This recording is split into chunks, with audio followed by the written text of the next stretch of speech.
ज्योतिष शास्त्र के अनुसार मंगल ग्रह को बहुत ही शक्तिशाली ग्रहों में से एक माना गया है और मंगल ग्रह को सेनापति भी कहा जाता है। मंगल ग्रह के अधिष्ठात्री देव हनुमान जी हैं और अगर मंगल शुभ हो तो जातक सदैव ऊर्जा से भरा रहता है और निर्भयी होता है। वहीं इसके विपरीत यदि जातक की कुंडली में मंगल ग्रह अशुभ है तो उसे रक्त संबंधित समस्याएं हो सकती है और उसके मन में सदैव भय बैठा रहेगा। लेकिन यह सब इस बात पर निर्भर करता है कि आपकी कुंडली के कौन से भाव में मंगल ग्रह विराजमान है। तो आइए जानते हैं लाल किताब के अनुसार कुंडली के विभिन्न भावों में मंगल की स्थिति क्या कहती है। सबसे पहले बात करते हैं प्रथम भाव में मंगल। जिन जातकों की कुंडली के प्रथम भाव में मंगल ग्रह विराजमान होता है वह जातक शूरवीर, साहसी, सत्यप्रिय और उच्च विचारों वाला होता है। वह व्यक्ति ऐसे होते हैं कि यदि कोई उनके साथ कोई बुरा भी कर दे तो उनके साथ हमेशा भलाई करते हैं। इन जातकों को पापी ग्रह शनि और राहु केतु की वस्तुओं के उपयोग से मंगल का नीच प्रभाव दिखता है। तो आइए अब बात करते हैं द्वितीय भाव में मंगल। इस भाव में यदि मंगल विराजमान है तो जातक को मान सम्मान दिलाता है। कुंडली का दूसरा घर बृहस्पति का पक्का घर होता है। यह जातक अपने पास आए शरणागतों की रक्षा करते हैं और उनका पोषण करते हैं। इन जातकों के घर में कभी भी खाने पीने की कमी नहीं होती है। इसके विपरीत सदैव ही धन संपदा चलती रहती है। इन जातकों को ससुराल पक्ष से आर्थिक रूप से संपूर्ण सहायता मिलती है और यह दिल के अच्छे होते हैं। हालांकि मंगल के खराब होने के कारण जातक को परेशानी का सामना करना पड़ सकता है। अब बात करते हैं तीसरे भाव में मंगल। कुंडली का तीसरा भाव मंगल का पक्का घर होता है। इस भाव में मंगल होने से जातक के जीवन में मंगल ही मंगल होता है। इसके साथ ही यदि कुंडली के तीसरे भाव में मंगल है और बृहस्पति, सूर्य, चंद्रमा अथवा बुध 9वें या 11 में हो तो जातक को शुभ फल प्राप्त नहीं होता। वहीं दूसरी तरफ 9वें या 11वें भाव में यदि शनि है तो बुरा प्रभाव नहीं डालता है। अब बात करते हैं चौथे भाव में मंगल। चौथे भाव में मंगल बिल्कुल भी शुभ नहीं माना जाता। ऐसे जातकों के जीवन में सदा परेशानी उत्पन्न होती है और उसे हर प्रकार से नुकसान ही नुकसान होता है। वहीं अगर चौथे भाव में मंगल के साथ तीसरे, चौथे या 8वें में इसके शत्रुओं का वास हो तो परेशानियों को और बढ़ा देता है। लेकिन वही बृहस्पति ग्रह चौथे, 8वें, 9वें में स्थित हो जाए तो मंगल का कुप्रभाव खत्म हो जाता है। अब बात करते हैं कि पंचम भाव में मंगल का होना क्या दर्शाता है। यदि पंचम भाव में मंगल शांत और सकारात्मक हो तो जातक को पराविद्याओं विद्वान बना सकता है। इस भाव में मंगल की उपस्थिति से जातक कुशलता प्राप्त कर सकता है और अच्छा नाम कमा सकता है। लेकिन यदि मंगल अच्छा प्रभाव दे रहा हो तो वह 5 गुना नकारात्मक प्रभाव भी दे सकता है। यदि मंगल कमजोर हो तो जातक को बर्बादी का सामना करना पड़ सकता है। धनी व्यक्ति भी अपना सब कुछ खो सकता है और धन संपत्ति के सारे स्रोत खत्म हो सकते हैं। लेकिन इसके बावजूद भी जातक हर प्रकार से एक धनी पुत्र का पिता बन सकता है।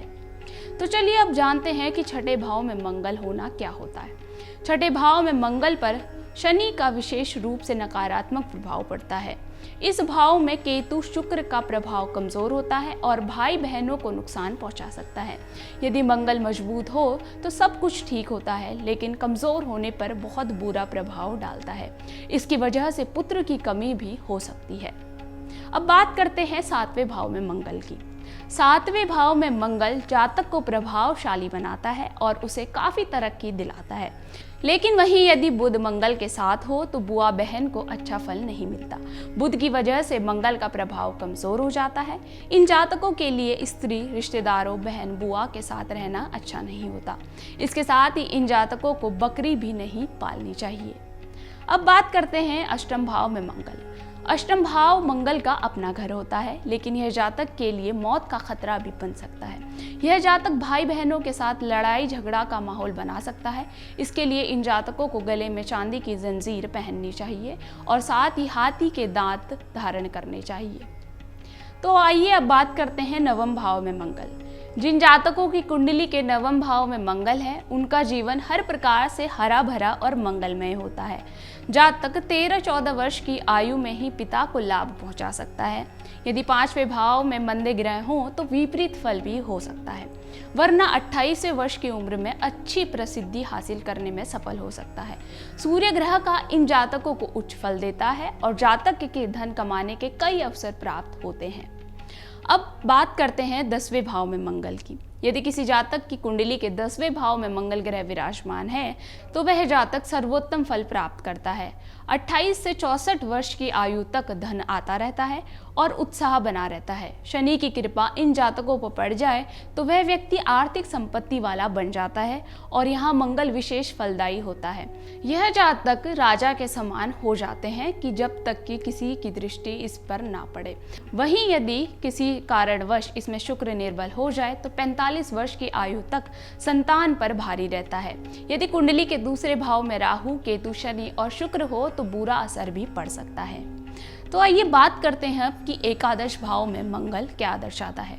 जिन जातकों की कुंडली के एकादश भाव में मंगल होता है वह जातक कुशल व्यापारी, साहसी और न्यायप्रिय होता है। यदि बुध और शनि साथ हों तो अधिक लाभ प्राप्त होता है। इसके साथ ही बुध अच्छा रहा तो जातक को 28 से 42 साल तक अच्छा धन प्राप्त होता रहेगा।